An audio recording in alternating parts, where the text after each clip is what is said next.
Donc, je reviens à vous, mes chers petits. Très bien. Alors, vous allez tous prendre votre livre de lecture ou votre fichier numéro 2. D'accord? Bien. Alors, je vous donnerai les réponses aux questions que j'ai posées. D'accord? Bien. Qui sont les personnages qu'on voit sur cette illustration? Alors, les personnages sont Max, Jules et Zoé. Très bien. Vous êtes tous d'accord? Où sont-ils?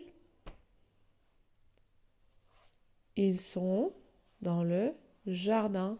Ils sont dans un jardin. Dans le jardin de Max, si vous voulez. Alors, que fait Max? Max ouvre les volets de sa fenêtre. Max ouvre les volets de sa fenêtre. Que fait Jules? Jules chatouille Max avec une tige, vous voyez? Jules chatouille Max avec une tige. D'accord? Que fait Zoé? Zoé est cachée derrière le volet et elle éclate de rire. Vous voyez? Zoé est cachée derrière un volet et elle éclate de rire. Très bien. Bravo. Quel est le titre de cette histoire? Quel est le titre de ce texte? Vous savez tous le lire. Donc je le lis. Max jardine. Max jardine. D'accord? Quel est le son qu'on a étudié cette semaine? Le son qu'on étudie cette semaine, c'est le son je. C'est le son je qu'on peut écrire avec la lettre J, d'accord? Ou bien avec la lettre G. Le son je, on peut l'écrire avec la lettre J ou bien avec la lettre G, d'accord? Alors vous allez me dire que la lettre G me donne aussi le son G. Très bien, c'est vrai. La lettre G me donne aussi le son G si elle est devant une voyelle. Si elle est devant, pardon, A, O, U. Voyez? Comme dans gardien, garder, d'accord? Regarder, grandir, d'accord? Ou si elle est devant aussi la lettre R et la lettre L, elle me donne le son G. Maintenant, quand est-ce qu'elle me donne le son J, la lettre G? Très bien, la lettre G me donne le son J si elle est devant un E, comme dans génial, n'est-ce pas? Ou si elle est devant un I, comme dans il agite. D'accord? La lettre G me donne le son J devant le E, comme ici, elle germe. D'accord? Et elle me donne le son J devant le I, comme ici, ils agitent. D'accord? Ils agitent. La lettre G me donne le son je. Regardez, dans génial, elle est devant un E.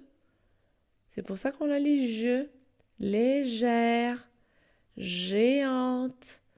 D'accord? Elle germe.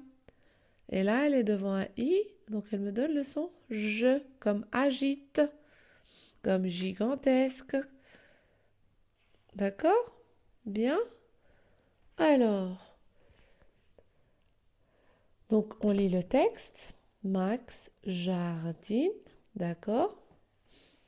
Alors, un petit colis vient d'arriver chez Max. Vous savez ce que c'est maintenant un colis? C'est une petite boîte. C'est une boîte en carton ou en bois qu'on reçoit par la poste. D'accord? Génial! S'exclame-t-il. Des graines du Japon? Je vais les semer à côté des tulipes. Vous savez ce que ça veut dire les semer? Ça veut dire, c'est comme planter, mais semer des graines, ça veut dire qu'on les jette par terre et puis après on les arrose pour qu'elles germent, d'accord? Donc, Génial, s'exclame-t-il, des graines du Japon. Je vais les semer à côté des tulipes. Voyons, dit-il en lisant la notice. Vous savez ce que c'est la notice? C'est la petite feuille qui accompagne un jeu, ou bien c'est la petite feuille qui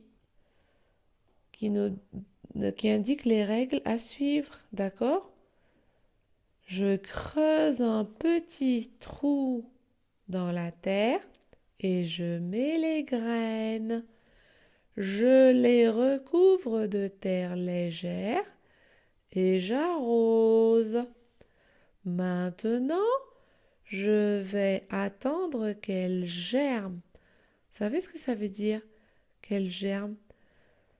Ça veut dire que les graines commencent à faire pousser une petite tige. D'accord? Les graines, quand elles commencent à faire pousser une petite tige, on dit qu'elles germent. Très bien. Le jeudi suivant, voyez, c'est un texte qu'on peut partager en deux parties, en deux moments. D'accord? D'abord, le jour où Max reçoit le colis avec les graines et qu'il va planter dans la terre. Et le jeudi suivant, c'est la deuxième partie, ça veut dire le deuxième moment. D'accord? Le jeudi suivant, Max ouvre ses volets quand il sent quelque chose lui chatouiller les joues. D'accord? Hurrah, crie-t-il, ma plante est géante. Vous voyez? Là, la lettre G me donne le son je, puisqu'elle est devant le et, ou le e, si vous voulez. Jules et Zoé éclatent de rire. C'est une fausse tige qu'ils agitent sous son visage. Très bien, bien. Alors, est-ce que vous pouvez me dire maintenant combien il y a de lignes dans ce texte? Alors, on les compte. 1, 2, 3, 4, 5, 6, 7, 8, 9, 10, 11, 12. Il y a 12 lignes. Très bien. Il y a 12 lignes dans ce texte. Bien. Maintenant, est-ce que vous pouvez me dire s'il y a des personnages qui parlent? Oui, il y a des personnages qui parlent, puisqu'on voit les tirets.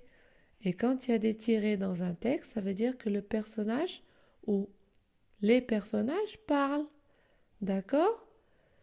Alors regardez, qui est le personnage qui parle ici dans tout ce texte? Qui dit génial? Très bien, c'est Max, puisque ici est écrit s'exclame-t-il.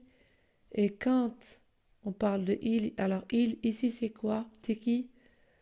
C'est Max, puisqu'on vous dit dans la première phrase, un petit colis vient d'arriver chez Max. Donc, on sait que c'est Max qui l'a dit parce que il est écrit s'exclame-t-il. Et ça veut dire quoi s'exclame-t-il? S'exclamer, ça veut dire. D'accord? Bien. Et là, qui c'est qui parle? Qui est dit hurrah? Bien entendu, c'est toujours Max, puisqu'on a parlé de Max juste avant, quand ils disent le jeudi suivant, Max ouvre ses volets quand il sent quelque chose lui chatouiller les joues. Et là, ils disent hurrah, crie-t-il, ma plante est géante. Voyez, donc là on sait que c'est Max parce que c'est Max qui dit hurrah parce qu'il y a écrit crie-t-il. Et il ici, il s'agit de Max. Bravo. Maintenant on lit les